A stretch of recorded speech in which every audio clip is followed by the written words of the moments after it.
हे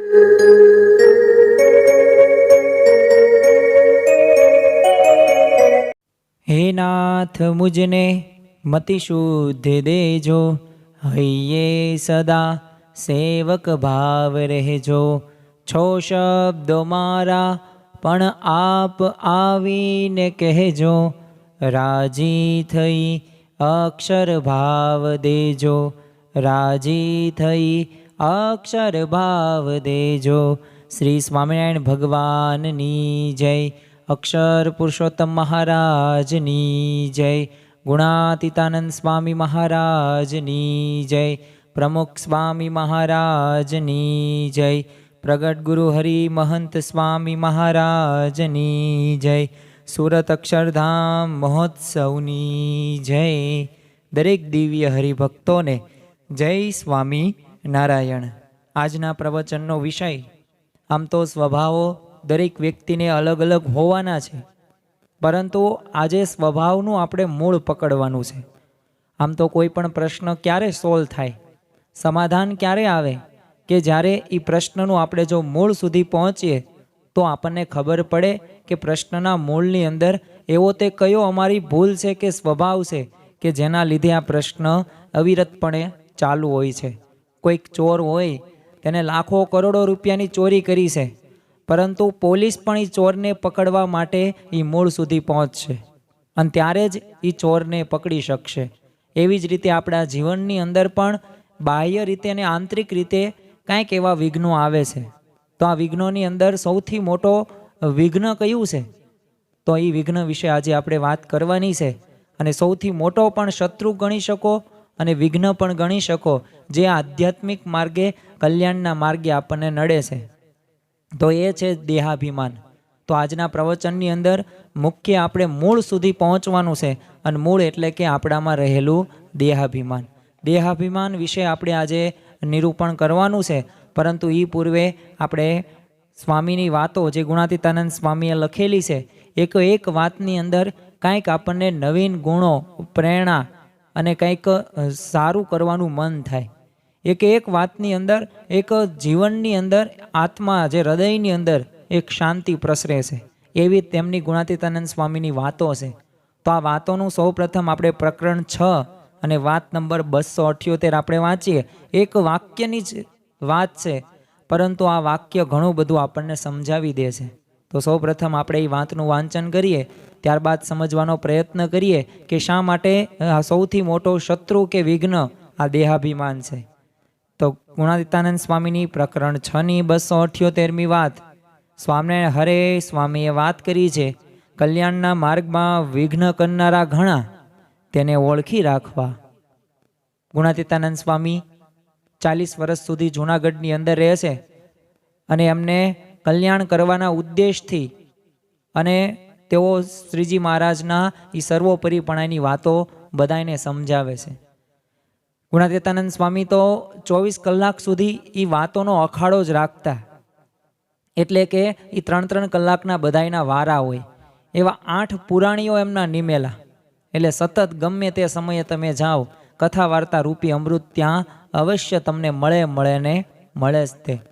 ગુણાતીતાનંદ સ્વામી આ વાતની અંદર આપણને સમજાવે છે કે કલ્યાણ કરવું છે, આમ તો મનુષ્ય જન્મ આપણને મળ્યો તેનો જો મુખ્ય આપણો ધ્યેય હોય ને તો કલ્યાણ સાધવાનો છે। શાંતિ તો બરોબર છે, પૈસા, ધન, સંપત્તિ બધું બરોબર, પરંતુ મુખ્ય જો ઉદ્દેશ આ મનુષ્ય દેહનો ગણી શકાય ને તો આમાં આપણે કલ્યાણ પામી શકીએ। જો બીજી યોનિઓમાં, બીજી જાતોની અંદર 84 લાખ યોનિ છે, એમાં તમે કોઈ પશુને આવી રીતે ભગવાન ભજતા તમે જોયા નહીં હોય, તો પછી આ મનુષ્ય જન્મ જ તમને એક દુર્લભ કેમ છે? કારણ કે અહીંયા તમે મનુષ્યર્યાયી ભગવાનનું ભજન કરી શકે છે અને કલ્યાણ સાધી શકે છે। તો ગુણાતીતાનંદ સ્વામી આ વાતની અંદર એક મોક્ષ માર્ગમાં આપણને ઘણા બધા વિઘ્નો આવે છે, અને વિઘ્નો પણ કેવા? તો એક આંતરિક વિઘ્નો આવે છે અને બાહ્ય વિઘ્નો પણ આવે છે, પરંતુ બાહ્ય કરતાં આંતરિક વિઘ્નો રહ્યા ને એ ઘણા બધા ભયંકર છે, અને એ આપણને એનાથી સાવધાન રહેવાની વાત સમજાવે છે। કારણ કે જો ઘણા બધાને બહારથી વિઘ્નો આવે છે, તો તમને કાંઈ તમે જોયું હશે કે 100માંથી કાંઈ 90 જણાને ભગવાન ભજવા અટકાવતા નહીં હોય. એ પહેલાંના સમયની અંદર એવું હતું, પણ અત્યારે એવું જોવા મળશે નહીં. પરંતુ આંતરિક રીતે મનની એવી આપણે મગજમાં કેસેટ ફિટ કરી નાખી છે કે જેથી આપણે મંદિરે નથી જઈ શકતા, આપણું મન સ્થિર નથી રહી શકતું, કે આપણે સંતનો સમાગમ કરવા માટે આળસ રૂપી એક શત્રુ આપણને પ્રેરે છે. તો આવી રીતે આંતરિક જોવા મળશે. તો જો કેટલાય બહારના છે ને કેટલાય આંતરિક છે. આંતરિક વિઘ્નો હોય તે એટલે આપણા સ્વભાવ પ્રકૃતિઓ જે આપણને જન્મથી જ મળેલી છે, અને અમુક એ તો આમ કહેવાય ને કે એને દ્રઢ કરાવી છે. એટલું બધું એનું પ્રેક્ટિસ રિવિઝન કર્યું છે ને કે એ સ્વભાવો આડા આવે જ તે. એ આંતરિક સ્વભાવ એટલે પછી કામ હોય કે ક્રોધ હોય કે લોભ હોય કે રાગ હોય કે દ્વેષ હોય કે ઈર્ષા હોય કે મદ હોય કે મત્સર હોય કે ઇન્દ્રિય રૂપી પંચ વિષયોમાં દેહ આસક્ત રહેતો હોય. તો આ બધા સ્વભાવો રહ્યા ને એ કલ્યાણના માર્ગમાં આપણને અટકાવે છે. અને આમાંય તે સૌથી મોટો જો સ્વભાવ હોય ને વિઘ્નકારી સ્વભાવ, તો એ કયો છે? દેહાભિમાન. શ્રીજી મહારાજે પણ વચનામૃત લોયાના 6માં જણાવે છે કે દેહાભિમાન દોષ છે ને એ તો સર્વે દોષ રહ્યા છે, અને જો તેનો ત્યાગ કરે ને તો સર્વે દોષોનો ત્યાગ થઈ જાય. એટલે મુખ્ય પ્રધાન કોણે કહ્યું છે? આ દેહાભિમાનને. ગુણાતીતાનંદ સ્વામી તો 6ઠા પ્રકરણની 27મી વાતમાં ત્યાં સુધી તેમને કહ્યું કે એક દેહાભિમાન ટળે ને તો બધાય દોષ માત્ર ટળી જાય છે. ચાલો આપણે આ જ વાતને થોડુંક ઉદાહરણ સ્વરૂપે સમજવાનો પ્રયત્ન કરીએ.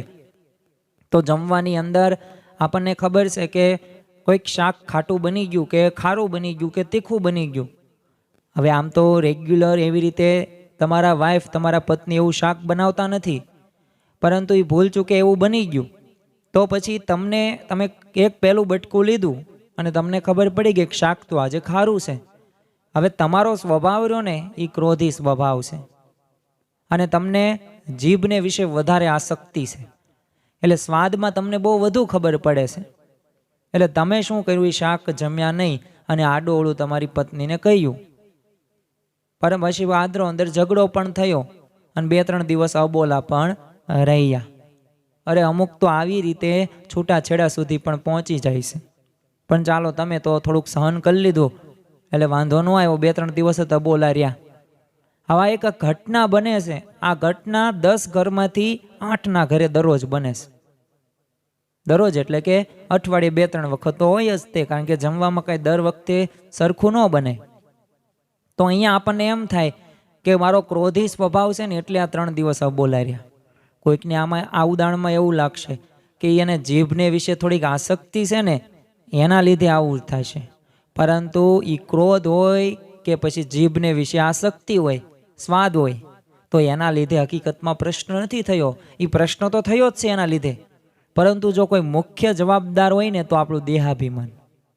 હવે આપણને પ્રશ્ન થાય કેમ આમ? તો ત્યાં હું આપણું આડું આવે છે? માન આડું આવે છે, અહંકાર આડો આવે છે કે જો અત્યારે આ ખારું શાક હું જમી લઈશ ભૂંગા મોઢે તો પછી તો આ મારા કરતાં મોટી થઈ જશે અને આવું જ બનાવી નાખશે. એટલે અત્યારે મારે બોલવું જ પડશે, સામે કહેવું જ પડશે, તો જ ત્યાં ખબર પડશે. જો તો જ આને ખબર પડશે, સામું બોલશે, નકર ભવિષ્યમાં આવા બધાય મગજની અંદર એ ભ્રામક રીતે આપણે નક્કી કરી નાખવી સીવીને તો આના લીધે શું થાય છે? આ દેહાભિમાન થયું. અને આ દેહાભિમાનના લીધે પ્રશ્ન શું થયો? અંદરો અંદર ઝઘડા થયા. આપણને એમ લાગે કે મારો ક્રોધી સ્વભાવ છે, મારો સ્વાદીયો સ્વભાવ છે એટલે પ્રશ્ન થયો. પણ મૂળની અંદર કયો પ્રશ્ન છે? તો મૂળની અંદર છે દેહાભિમાન. માન મૂકો ને તો કોઈ પ્રશ્ન રહે નહીં. પ્રમુખ સ્વામી મહારાજ એ ઉપર એ પાણીનો ગ્લાસ કે ગમે ઢોળાઈ જાય કે પછી પ્રસાદી વેરાઈ જાય, ગમે તેવું થઈ જાય ને તો પ્રમુખ સ્વામી મહારાજ કે યોગીજી મહારાજ કે આપણી ગુણાતીત ગુરુ પરંપરાના જીવનમાં જુઓ ને તો એમને એ ઘડી કે એ પરિસ્થિતિ બની હોય ને એને પણ આનંદમાં પરિવર્તિત કરી દીધી. આણંદની અંદર જ તે મહંત સ્વામી મહારાજ બિરાજમાન હતા અને લીપની અંદર 45-43 મિનિટ સુધી રહી લીપ. ઘણા બધા ફોન પણ કર્યા, પરંતુ એમને તે લીપની અંદર 43 મિનિટમાં બધાને સંતોને આનંદ કરાવે અને જૂની પ્રમુખ સાહેબની સ્મૃતિ કહે.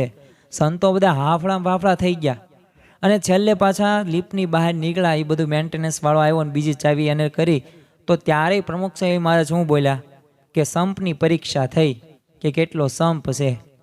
તો જો આવા સદગુણો છે ને એમના જીવનની અંદર હતા તો એમને જો દેહાભિમાન નહોતું. બાકી માન હોય તો શું કે આમ થવું જ ન પડે, આટલું ધ્યાન ન રખાય, આવી રીતે હોવું જ ન જોઈએ. આ હરખું સંચાલન મેનેજમેન્ટ કરતા આવડવું પડે.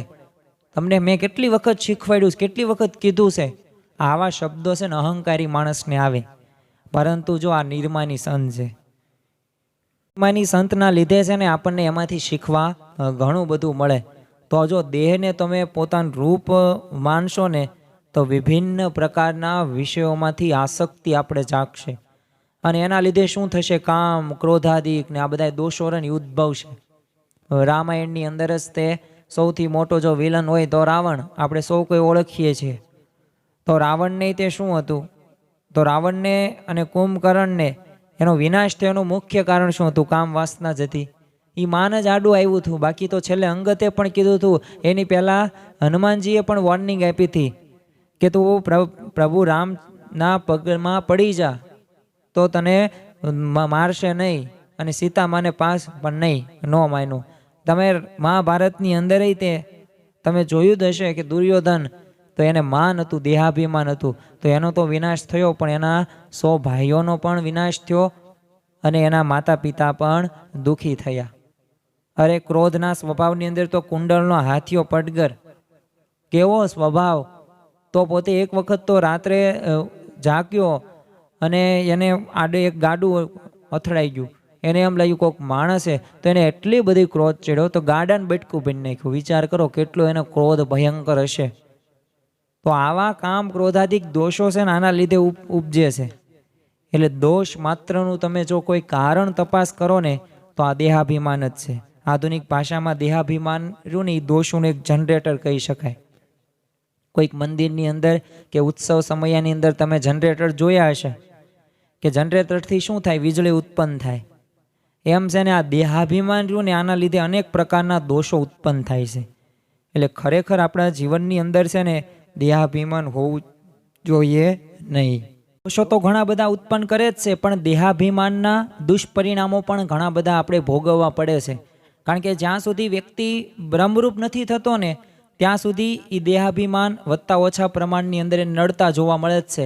એટલે જ કાર્યાણીના 11મા વચનામૃતમાં મહારાજે કીધું કે બ્રહ્મરૂપ થયો છે ને એને જ પરમાત્માની ભક્તિ કરવાનો અધિકાર છે. શા માટે? કારણ કે કામ ક્રોધાદિક ને આવા બધા જે સ્વભાવો અને આસક્તિ હશે ને પંચ વિષયોમાં તો એ ભગવાનનું એ સુખ અને જેવો ભગવાનને આનંદ છે ને એવો આનંદ એને પ્રાપ્ત થશે નહીં. એટલે દેહાભિમાન હશે ને તો નક્કી સમજી જ લેવાનું કે એને ધીમે ધીમે કે વધતા ઓછા પ્રમાણની અંદર એની અસર કરવાના જ છે. અને પાછું આધ્યાત્મિક માર્ગે તે આપણે સાધના કરનાર ભક્તોને જે દેહાભિમાનના દુષ્પરિણામો છે જો આપણે જાણીને એને જો ત્યાગ કરવાનો જો પ્રયત્ન કરવામાં આવશે, આમ તો જેમ કોઈ પણ દેશોના છે ને 3 પ્રકારો પાડવામાં આવે. એમાં એક વિકસિત જ્યાં વિકાસ થઈ ગયો છે, બીજો અલ્પ વિકસિત કે જ્યાં વિકાસ થયો જ નથી, ત્યાં પાયાની સગવડતા પણ નથી મળતી, અને એક દેશ વચ્ચેનો મધ્યમાં આવે છે વિકાસશીલ, જે ભારત દેશ અત્યારે વિકાસશીલ છે. તો એટલે કે હજી વિકાસમાં કાર્યરત થઈ રહ્યું છે. તો એમ આપણે પ્રયત્નશીલ થવું પડશે. જો કોઈ પણ કાર્ય રહ્યું એ કાર્ય ત્યારે જ અઘરું આપણને લાગે છે કે જ્યારે એ આપણે કાર્યની શરૂઆત નથી કરતા. એ કાર્યને આપણે છેક સુધી પહોંચવા સુધી આપણે પ્રયત્ન નથી કરતા એટલે આપણને એમાં સફળતા પ્રાપ્ત નથી થતી. તો પરંતુ જો આપણે પ્રયત્નશીલ થશું અને આપણે તો મોક્ષ માટે કરવાનું છે. કોઈ વ્યક્તિ પ્રશંસા કરે કે ન કરે, કોઈક વ્યક્તિ આપણે નોંધ લે કે ન લે, પરંતુ આપણે આપણા આંતરિક જે સ્વભાવો છે, જે આંતરિક જે દુર્ગુણો છે, શત્રુઓ છે, આની આપણે સામે લડવાનું છે. અને આના લડવા માટે આપણે તૈયાર થવું જ પડશે. અને એક જો દુષ્પરિણામો રહ્યા ને એ આપણે થોડાક સમજવાનો પ્રયત્ન કરીએ અને ખરેખર આ બધાએ દુષ્પરિણામો રહ્યા એ આપણને જો એક વખત ખબર હશે ને તો ફરી વખત આપણે એમાં ધ્યાન રાખીશું. ખરેખર આપણા જીવનની અંદર આવા દુષ્પરિણામો પ્રાપ્ત થાય જ છે અને આપણે આંતરિક રીતે પણ આની અપેક્ષા રાખીએ જ છીએ. પહેલું જ એક દુષ્પરિણામની આપણે વાત કરીએ તો આ દેહાભિમાનથી છે ને લોકો પાસેથી આમ પ્રશંસા કરવાની અપેક્ષા રહે. અપેક્ષા એટલે કે ઈચ્છા, ઈચ્છા એટલે તૃષ્ણા. અને વ્યક્તિને ઈચ્છા જ્યારે પણ શાંત થાય ને ત્યારે જ સુખી થાય છે. ઈચ્છા રહિત જે કાર્ય કરે ને એમાં જ એને શાંતિ રહે છે અને શાશ્વત સુખ પ્રાપ્ત કરે છે. એટલે જ શ્રીમદ ભગવદ્ ગીતાની અંદર તે શ્રી કૃષ્ણ ભગવાન અર્જુનને કહે છે કે તું ભલે ધનુર્ધારી છું, તારામાં ભલે એકાગ્રતા છે, તે ભલે મત્સ્ય વેદ કર્યો છે અને તું આખા વિશ્વનો પહેલા નંબરનો ધનુર્ધારી શ્રેષ્ઠ છું અને તારું ગાંડીવ પણ એટલું વખણાય છે, પરંતુ કર્મણે વાધિકારસ્તે માં ફલેશુ કદાચ. તું ફળની ઈચ્છા ન રાખ, આશા ન રાખ, તું કામ કરતો જા. તો જો ભગવાને પણ ભગવાન રહ્યા એમને પણ અર્જુનને કહ્યું, એના મિત્રને સખાને કહ્યું કે તું ફળની આશા ન રાખ. એમ આપણે અપેક્ષા રહીને એ વ્યક્તિને દુઃખી કરે છે. નક્કી કર્યું હોય કે રાત્રે પાણીપુરી બનાવવાની છે અને ન બને ને તો એનાથી ઝઘડા પણ થાય. પણ જો ઈચ્છા જ ન રાખીએ તો એ પાણીપુરી બને કે ન બને, બને તો આનંદ, ન બને તો કાંઈ ટેન્શન નહીં, જે હોય એ જમી લેવાનું. શ્રીજી મહારાજે એટલે જ વચનામૃત ગરડા પ્રથમના 56માં કીધું કે ભગવાનના ભક્તને ભગવાન વિના બીજી કોઈ જાતની કામના રહે ને એ મોટી ખોટ છે. ભગવાન સિવાય અન્ય તમારા મેં કોઈ આસક્તિ છે કે મારે આ મેળવી લેવું છે, આમ કરી લેવું છે, તો સમજી લેવાનું કે એ ભગવાન સિવાય વાતો કરી, એ કામના ઈચ્છાઓ રાખી, એટલે સમજવાનું કે હજી એને ખોટ છે થોડી, હજી એને સુધરવાની જરૂર છે. જો આપણે આધ્યાત્મિક સાધનાનો હેતુ શું છે? ભગવાન અને સંતની પ્રશંસા. કારણ કે ભગવાન અને સંતની પ્રશંસા હોવી જોઈએ એમાં. પણ દેહાભિમાને કરીને, યોગે કરીને એ વ્યક્તિ ભગવાન અને સંતને શું કરી નાખે છે? ગૌણ કરી નાખે છે.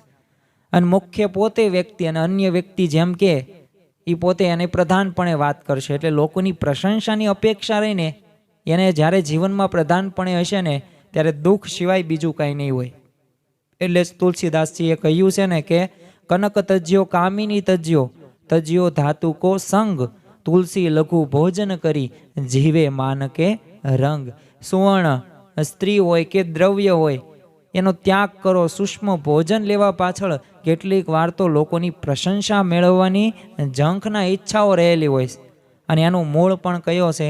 એનું મૂળ કારણ છે દેહાભિમાન. એ દેહ પ્રત્યેનું આપણું જે માન આપણે રાખીએ છીએ એનાથી જ આ પ્રશ્નો બધા સર્જાય છે.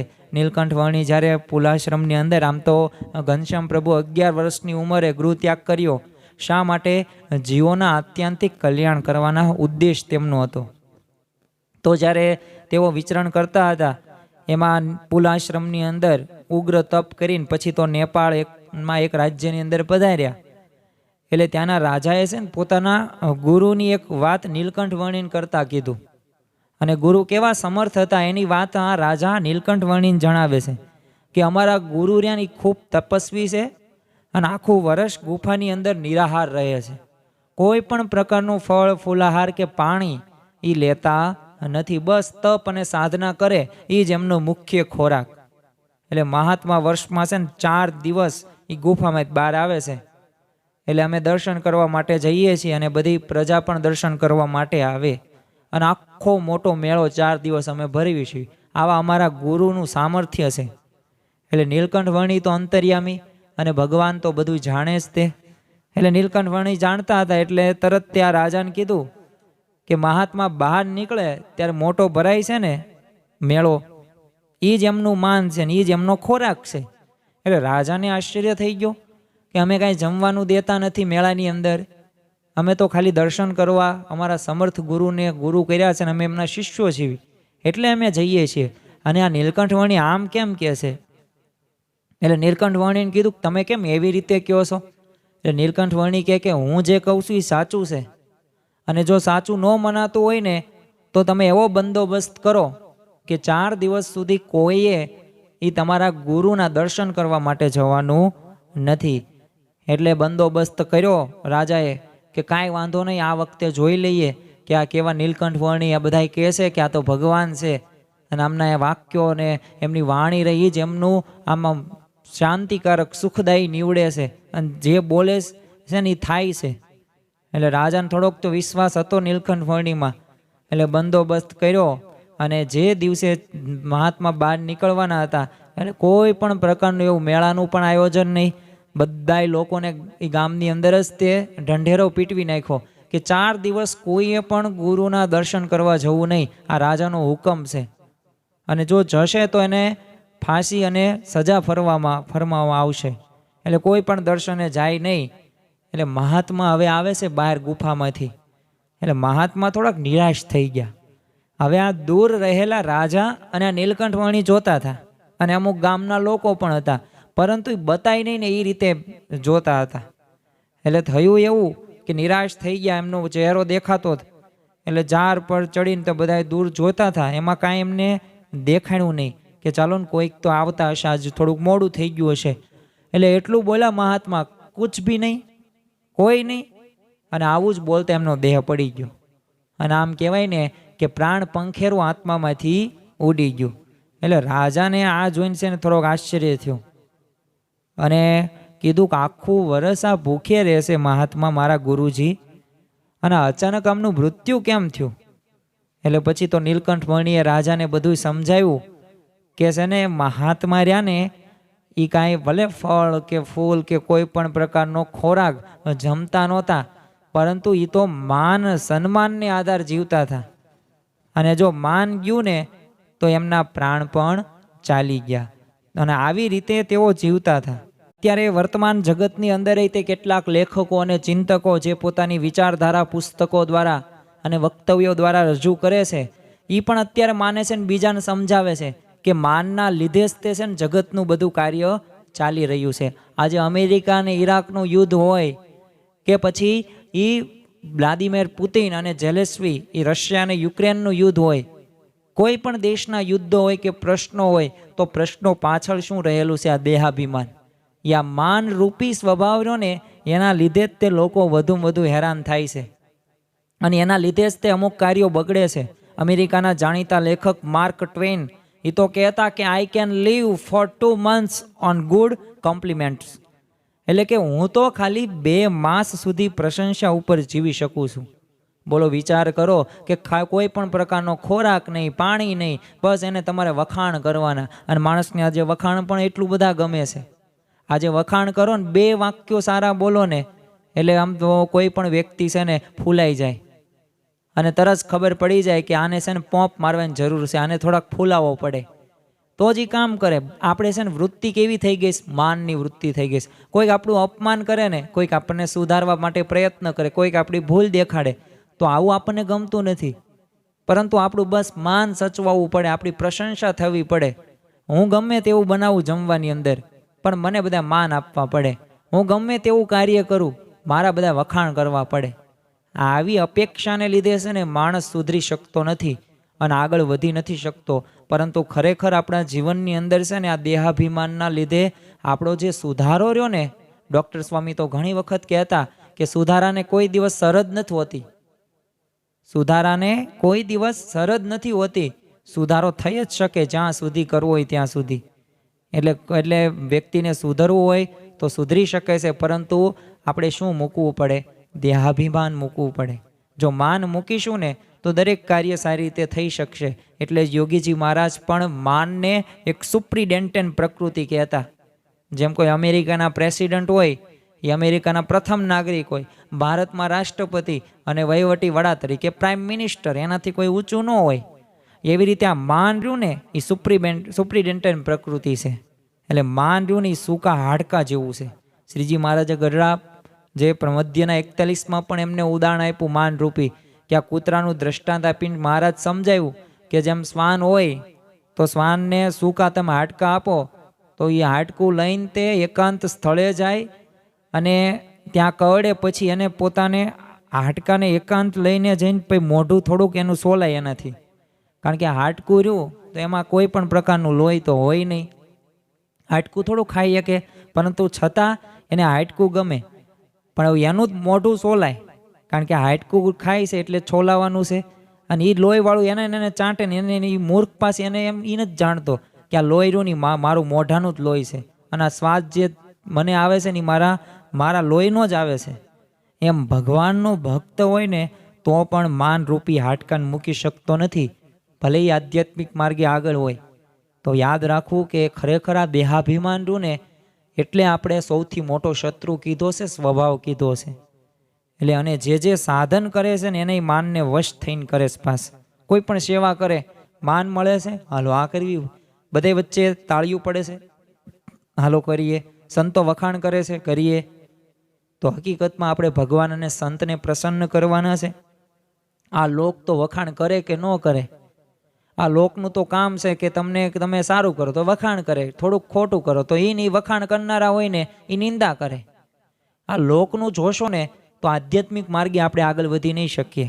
તો આ રીતે આપણે ત્યાગ, વૈરાગ્ય અને આત્મનિષ્ઠા, ભક્તિ અને સેવા વગેરેનું પણ કારણ રહ્યું ને ઘણીવાર આપણે શું હોય, દેહાભિમાન હોય જ છે. અને એના લીધે આપણે કરતા હોઈએ. આપણે જો કેટલીક વાર અત્યારે પણ ચાતુર્માસ ચાલે છે તો આ 4 મહિના સુધી વિશેષ નિયમો પાળવાનું આપણને શ્રીજી મહારાજે શિક્ષાપત્રીની અંદર અને વચરામૃતની અંદર આજ્ઞા કરેલી છે. અને બધાય તે ધર્મોની અંદર અત્યારે હિન્દુ ધર્મની અંદર ચાતુર્માસનો એક વિશેષ નિયમ હોય છે. કથા શ્રવણ તો હોય છે પણ તપ કરવાનું વિશેષ જણાવે છે. તો અત્યારે પણ કોઈક ધારણા પાણા કરતા હોય, ચાંદ્રાયણ કરતા હોય, લિક્વિડ ઉપર ઉપવાસ કરતા હોય, ખટરસ કરતા હોય, આવા કઠણ બધા વ્રત કરતા હોય. તો આ વ્રતની અંદર ક્યારેક મૂળની અંદર શું હોય કે ભગવાન અને સંતની પ્રસન્નતાની પ્રાપ્તિ અમુક લોકો ઈચ્છે છે. તો પાછા અમુક લોકો શું ઈચ્છતા હોય, અપેક્ષા એમની કે લોકો દ્વારા પ્રશંસા થાય, એટલે એ એવી રીતના કરતા હોય. પરંતુ હકીકતમાં સાધના રૂપિયા ભક્તિ બની રહે છે, પરંતુ આ દેહાભિમાનના લીધે બધું નાશ થઈ જાય છે. એટલે જ્યારે લોકો દ્વારા પ્રશંસાની અપેક્ષા રહે છે ને એના લીધે દેહાભિમાન પાછું વધુ દ્રઢ થઈ જાય છે. અને એવી જ રીતે આપણે થાય છે. તો ખરેખર આપણા જીવનની અંદર દેહાભિમાન રૂપી રહ્યું ને એ ઘણીક વખત આપણને આવી રીતે નુકસાન પણ કરે છે. અને આપણે ગમે તેટલી સેવા કરીએ, તપ કરીએ, વ્રત કરીએ, જપ કરીએ, પરંતુ એનું યથાર્થ ફળ જે મળવાનું છે ને આ ફળ મળતું નથી. બીજું એક સૌથી મોટું નુકસાન થાય છે અને દેહાભિમાનમાં દુષ્પરિણામમાં જ તે કે ભગવાન અને જે સંત કે જેને આપણની પ્રાપ્તિ થઈ છે અને આપણને એ બોલતા ચાલતા આપણે દરેક કાર્યની અંદર એ આપણે સારું કરી શકીએ, પૈસા, ધન, આ બધું તેમના પ્રતાપે જ આપણને પ્રાપ્ત થયું છે. તો એમણે જે ઉપકાર આપણા ઉપર કરેલા છે આ ઉપકારો ભૂલી જવાય છે દેહાભિમાનના લીધે. જો શ્રી કૃષ્ણ ભગવાન કે રામ હતા ત્યારે પણ આવા બધાય કંસ ને રાવણ ને દુર્યોધન ને કર્ણ અને આવા બધાય યોદ્ધાઓ તો હતા, પોતે સામર્થ્યવાન પણ હતા, પણ ખરેખર એમને દેહાભિમાનના લીધે ભગવાનનું પણ માન નથી રાખ્યું.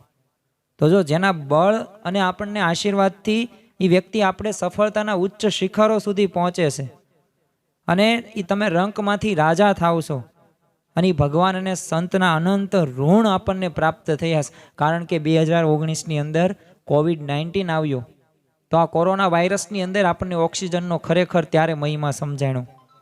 તો આવા મુશ્કેલ સમયની અંદર પણ ભગવાન કોઈ દિવસ ક્યારેય સૂર્ય હોય કે ચંદ્ર હોય કે ઓક્સિજન હોય કે પાણી હોય એમાં કોઈ દિવસ રજા નથી રાખતા. તો આપણને આટલી બધી સૃષ્ટિ સારી આપી, ભોજન આપ્યું, ખોરાક આપ્યો જેનાથી આપણે જીવી શકીએ, પણ છતાં પણ આપણે એના ઋણ ભૂલી જઈએ છીએ. અરે આપણને કોઈક સારો વિચાર પણ આવે ને એ પણ એક ભગવાનનું કર્તૃત્વ પણ જ છે. કોઈક વાક્ય સાંભળવાથી, વાંચન કરવાથી આપણને કંઈક નવી પ્રેરણા મળે ને તો એ ભગવાનની એક દયા જ છે. પણ છતાં પણ દેહાભિમાન જે વ્યક્તિના જીવનની અંદર હોય ને એના કારણે વ્યક્તિ બધું ભૂલી જાય છે. અરે આપણે તો જે મા બાપે આપણને મોટા કર્યા છે, વિચાર કરો કે એ જ માતા કે જેને 9 મહિના આપણને ગર્ભમાં રાખ્યા, તમે ખાલી 2 કિલોનો પથ્થર એક વાહા ઉપર કે પેટ ઉપર રાખીને 9 મહિના તમારી દરેક ક્રિયા કરજો તો તમને ખબર પડે કે આપણી માએ કેટલું વેઠું સહન કર્યું છે. અને આવી માતાને આપણે બસ થોડાક ભણી ગણીને આપણને મોટા, એ તે ભણી ગણીને કોને મોટા કર્યા? મા બાપે કર્યા. એ ચાલતા બોલતા, અરે સારા ટેવો સંસ્કારો આપણે મા બાપ તરફથી આપણને પ્રાપ્ત થયા, પણ છતાં પણ એ માણસને લગ્ન થયા અને થોડાક વર્ષો પછી માતા પિતાથી દૂર થઈ જાય છે. આ દેહાભિમાનના લીધે તો આ સંત પુનિત મહારાજ પણ કેવું લખે છે. અને ખરેખર આ ભજન આપણા જીવનની અંદર, હૃદયની અંદર આત્મસાત હોવું જરૂરી છે કે ભૂલો ભલે બીજું બધું, મા બાપને ભૂલશો નહીં, અગણિત છે ઉપકાર એના, એક દી વિસરશો નહીં. અરે અનંત ઉપકારો, અગણિત ઉપકારો છે કે જેને તમે ગણી પણ ન શકો. એ તમારા લાખો કરોડો રૂપિયા, એ તમારા મા બાપને કરેલી તમને ઉછેર એની સામે સાવ તુચ્છ છે. એ તમને ત્યાં સુધી પહોંચાડ્યા, પણ છતાં પણ આ દેહાભિમાનના લીધે તમે અત્યારે જુઓ ભારતની અંદર અત્યારે વૃદ્ધાશ્રમ દિવસે ને દિવસે વધી રહ્યા છે. અરે પોતાનો છોકરો હોય એને કાર 4 વ્હીલ હોય અને તે મૂકવા આવે છે પોતાની માતા અને પિતાને ક્યાં વૃદ્ધાશ્રમની અંદર, અને ત્યાં પૈસા પણ આપી દે છે. શું પૈસાથી મા બાપનું ઋણ ચૂકવી શકાય? નહીં. ખરેખર આ દેહાભિમાનને લીધે છે ને સંત અને ભગવાનના તો આપણે ઉપકાર ભૂલી જવાય છે. પણ આપણી જનેતા જે છે માતૃદેવો ભવ પિતૃદેવો ભવ, કે જે આપણા શાસ્ત્રોની અંદર માતાને દેવ સમાન, પિતાને દેવ સમાન જાણો, તો એ આપણે ભૂલી જવાય છે. શાના લીધે? દેહાભિમાનના લીધે.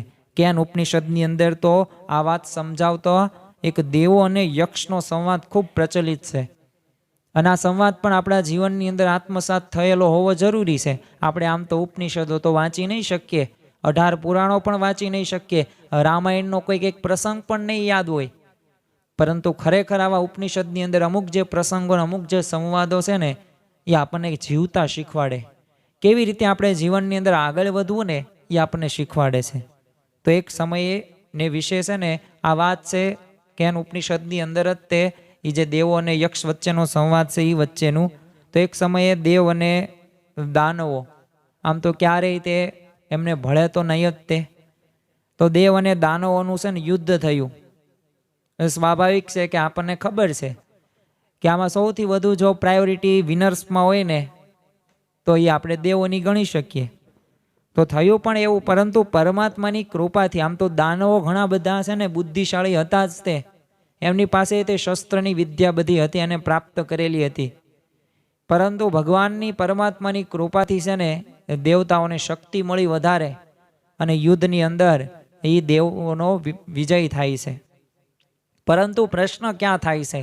દેવોનો વિજય તો થઈ જાય છે, પરંતુ દેવોને થોડુંક અભિમાન આવે છે. અને અભિમાન કેવું આવે છે કે આ વિજયના નશામાં એમને એમ થઈ ગયું કે આ પરમાત્માની કૃપા થઈ છે કે કરતાપણું આ બધું એને ઘૂંસાઈ ગયું. અને એમને શું લાગ્યું કે આપણે આ વિજય પ્રાપ્ત કર્યો છે આપણા બળ ઉપર, આપણે જે સાધના કરી છે ને એ આપણા બાહુબળથી દાનવોનો વિનાશ કર્યો છે, એટલે આ આપણો જ મહિમા છે, આપણે જ તે મહિમા, આપણે જ તે દેવોને દાનવોને હરાવ્યા છે. હવે દયાળુ તો પરમાત્મા હતા, એટલે એમને થયું કે આ દાનવો થકી તો મેં વિજય અપાવ્યો છે, પણ બચારા દેવો પાછા આસુરી ભાવથી તો પરાજય જ પામ્યા છે. એટલે હું જ કરું છું ને એવું એમને અભિમાન, એ પણ આસુરી ભાવ છે. એટલે આ આસુરી ભાવ જો વધશે ને તો પછી વિજયના અંતે પણ આ દેવો દુઃખી જ થશે. જો ભગવાન કેટલા દયાળુ છે, કેટલા કૃપાળુ છે, કે એની પણ દયા અમને આવી કે અંદર જે આંતરિક જે દુર્ગુણ છે ને એના લીધે દુઃખી થશે. એટલે એ આસુરી ભાવ એમને નાશ કરવા માટે પરમાત્માએ યક્ષનું રૂપ ધારણ કરીને પ્રગટ થયા. હવે યક્ષે તો અગ્નિદેવને સમક્ષ એક તણખલું મૂક્યું. હવે અગ્નિદેવ એટલે કોણ? કે જેનાથી અગ્નિ જે આપણે પ્રજ્વલિત થાય છે. આમ તો દરેક પણ સારા કાર્ય રહ્યા ને એ અગ્નિદેવની સાક્ષી થાય છે. તો અગ્નિદેવને બોલાવવામાં આવ્યા ને એમને કહ્યું કે આ તણખલું તમારે બાળવાનું છે. એટલે અગ્નિદેવ પાસે તો પોતાની પાસે વિદ્યા તો હતી જ તે, અને અગ્નિદેવ હતા, એટલે અગ્નિ એમને વરેલી હતી, મુખ્ય હતા. એટલે બહુ પ્રયત્ન કર્યા, પૂરા વેગથી પ્રયાસો કર્યા, પણ એ તણખલું ન બળ્યું તો ન જ બળ્યું. એટલે એમને થોડુંક અભિમાનથી થોડાક લજ્જિત થઈ ગયા.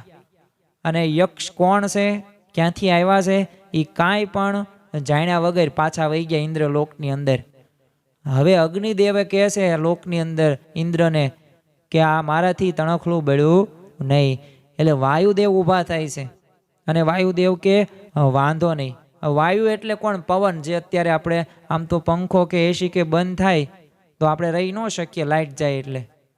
તો આ વાયુદેવે એમ કીધું કે કાંઈ વાંધો નહીં, તમારાથી ન થયું તો હું એ તણખલાને એ પળ ક્ષણની અંદર છે ને ફેંકીને કંઈક નાખી દઈશ, એટલું મારામાં સામર્થ્ય છે.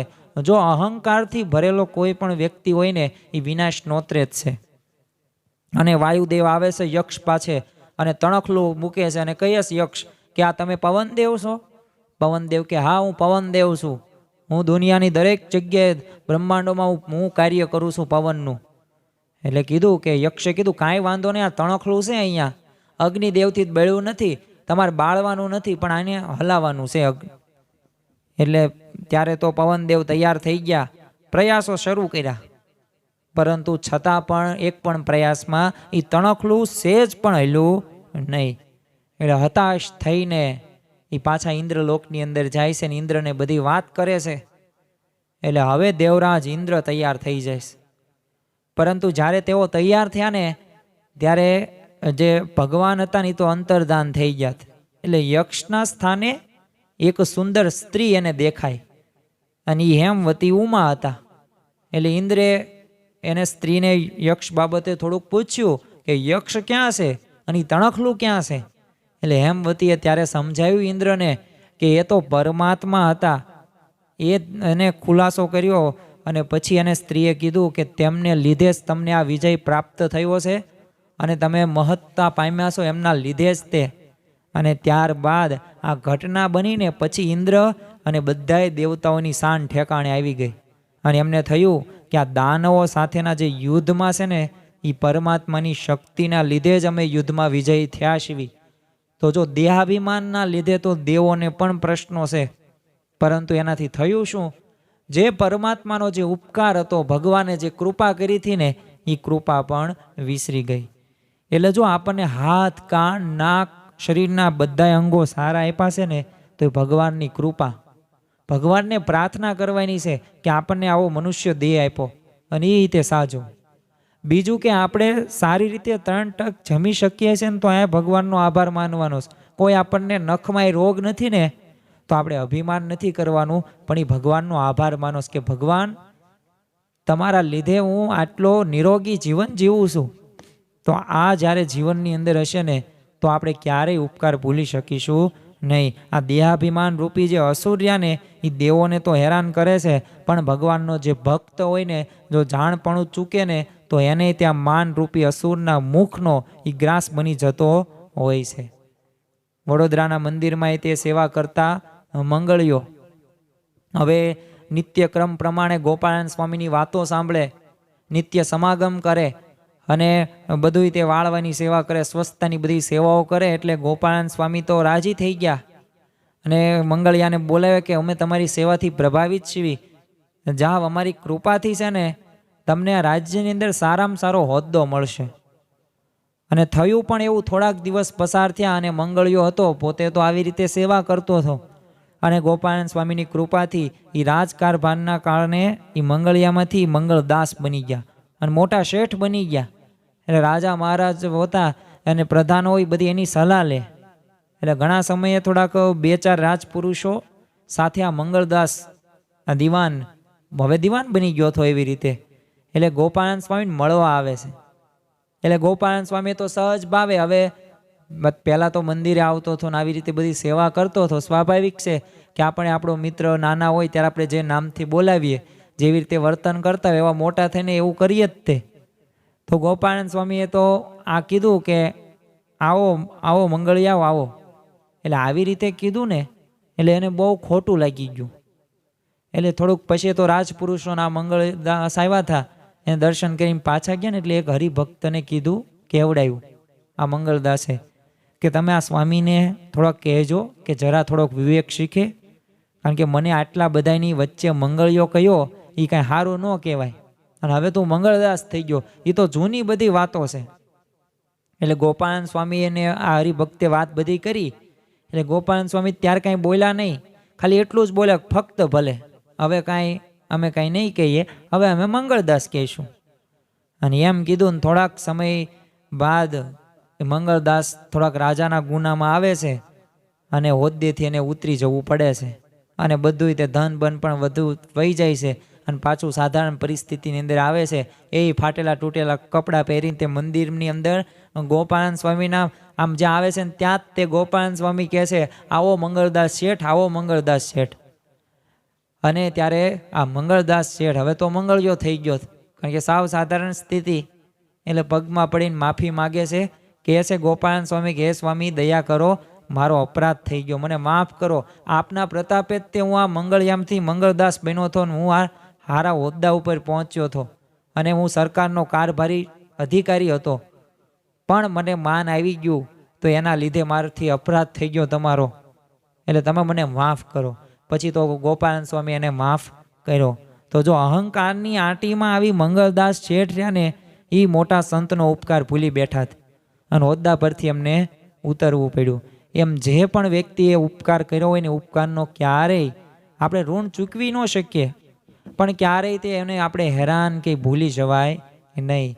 ભલે ગમે તેવી પરિસ્થિતિની અંદર આપણે કરોડોપતિ પણ ભલે અત્યારે હોય, પરંતુ જ્યારે નહોતા ને ત્યારે વ્યક્તિએ કેટલી આપણી મદદ કરી છે, એ વ્યક્તિની મદદ રહીને એ આપણે યાદ કરવી જોઈએ. પ્રમુખ સ્વામી મહારાજ અને મહંત સ્વામી મહારાજે તે આપણા ઉપર દયા કરીશ, કારણ કે આપણને લૌકિક અને આધ્યાત્મિક માર્ગે આગળ વધારવા માટે તેઓ આજે રાત દિવસ વિચરણો કરે છે. તમે જુઓ કે આપણા મહંત સ્વામી મહારાજ પણ અત્યારે પછી એક સેન્ટરથી બીજા સેન્ટરે, બીજાથી ત્રીજા સેન્ટર, નવી નવી આપણને આજ્ઞાઓ કરે છે, નિયમ ધર્મ આપે. શા માટે? આપણી બાહ્ય રીતે રક્ષા થાય ને આંતરિક રીતે આપણે ગુણોનો વિકાસ થાય. એ બાળકો માટે પણ ચિંતિત છે, એટલે જ જો મિશન રાજીપો એ આપણને સુખ આપે છે, એટલે જ પ્રાપ્તિનો વિચાર. તો આ બધાય તે એવો જેવો જેવો મિશન કે જે તમે કહેતા હોય આજ્ઞા કરે છે, આ આજ્ઞાઓ તરફ એમનો એક શું છે, આપણા ઉપર દયા કૃપા ભાવ છે. તો આપણને સ્વીકારવાની એ જ એક મોટી વાત કહેવાય. એમની આગળ આપણી સત્તા હોય કે મિલકત હોય કે આપણે થોડાક ભણેલા ગણેલા હોય, સેવા કરતા હોય, તો જો માન રાખીને એમને હોશિયાળા કરીએ ને તો માયાને દુઃખી કરવાનો લાગ મળે છે. અને અંતે પછી ભક્ત ઉપર ખુવાર પણ થઈ જાય છે માયા, કારણ કે ભગવાન સુધી પહોંચવા માટે જો કોઈ નડતરરૂપ હોય ને વિઘ્ન, તો આ માયા છે. તો હકીકતમાં આપણા જીવનની અંદર આપણે જ્યારે પણ આ માયાથી પર થશું ને ત્યારે જ આપણે યથાર્થ રીતે ભગવાન જેવો આનંદ આપણે પ્રાપ્ત કરી શકીશું. પણ જો દેહાભિમાન હશે તો હજી પણ એમના પ્રશ્નો જ રહેશે. એટલે જ નિષ્કુળાનંદ સ્વામી 64 પદીમાં લખે છે કે જ્યારે કદી દીનતા ત્યાગ અંગે લીધો અહંકાર રે, ત્યારે મળ્યો માયાને લાગ ખરો કરવા ખુવાર રે.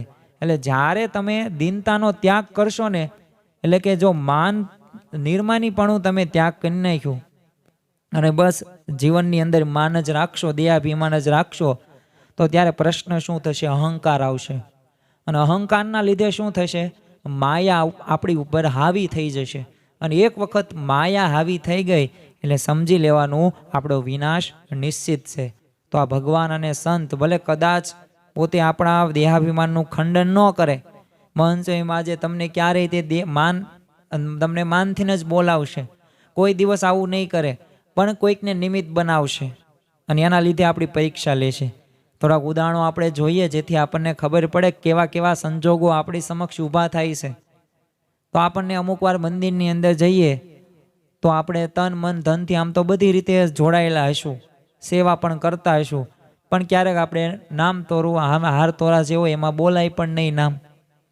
ક્યારેક આપણી પ્રશંસા પણ ન થાય, ક્યારેક જાણી જોઈને આપણને બોલાવવામાં ન આવે, ક્યારેક આપણને ઉતારો ન મળે, ક્યારેક આપણી વાત ન માનવામાં આવે, ક્યારેક આપણને સારી વ્યવસ્થા પણ ન મળતી હોય, ક્યારેક વિશિષ્ટ સભાનું આયોજન થયું હોય અને આપણને થોડીક આગળ બેસવા ન મળે, ક્યારેક આપણને પાસની વ્યવસ્થા ન થાય, ક્યારેક વીઆઈપીની વ્યવસ્થા પણ ન સચવાય. તો જો આવા તો સંજોગો કેટલાય આવવાના છે. પરંતુ જો આવું થાય ત્યારે જો ભગવાન અને સંતના આપણે ઉપકારો ભૂલી જઈએ તો વર્ષો સુધી જે કરેલો સત્સંગ હોય ને તો એને તિલાંજી આપવાનો પણ વારો આવે અને એના માટે આપણે પાછા તત્પર પણ થઈ જઈએ. તો ખાસ આપણા જીવનની અંદર છે ને આ એક દેહાભિમાનનું ને એક અગત્યનું અને મહત્વનું બાબત છે. આ ભલે મોટા મોટો શત્રુને સ્વભાવ છે, પણ આને સમજવો જરૂરી છે. જો તમે ભૂતકાળની અંદર તે સત્સંગની અંદર તમને ઉદાહરણ ખબર છે કે ફૈબા હતા તો ફૈબાને હું માન નડ્યું, શ્રીજી મહારાજની માન 32 વખત ત્યાં એમના ઘરે પધરામણી કરી હતી.